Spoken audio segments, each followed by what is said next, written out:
আমরা ছোট থেকে 90 দশক থেকে এই পর্যন্ত দেখে আসছি বাংলা সিনেমার ভিতরে শিক্ষকদেরকে অপমান অবস্থায় দেখানো হয়েছে।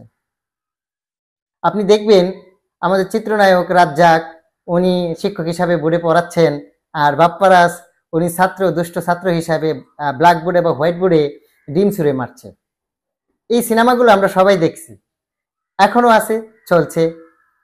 যার ফলে কি হলো, সাইকোলজি ফ্যাক্ট। সাইকোলজিতে বলে কি, মানুষ যেটা দেখে, মানুষ যেটা সমাজে উপলব্ধি করে, তার চোখে সামনে ঘটে, সেটাই সে ধারণ করে।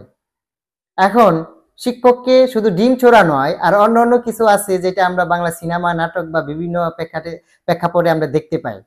তাতে কি হলো, ছাত্রছাত্রীর যে শিক্ষকের প্রতি তাদের শ্রদ্ধা, সম্মান এবং সততার দিক যে জিনিসটা থাকে, সেই জিনিসটাও নষ্ট হয়েছে, নাই।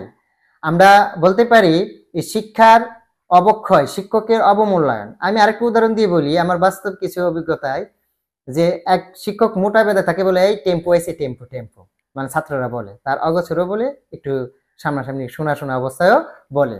আবার আরেক স্যারকে বলে, এই শিবাল্লি শিবাল্লি শিবাল্লি। তা আমি জিজ্ঞেস করলাম, তোমরা উনি কি শিবাল্লি বলো কেন? বলতেছে, শিবাল্লি সিনেমার ভিতরে যে একটা বেদ বা লাঠি জাতীয় যে হাতের নিচে দিয়ে এভাবে ধরে সারাতে এভাবে নিয়ে ঘুরে, এই জন্য তাকে শিবাল্লি বলি আমরা।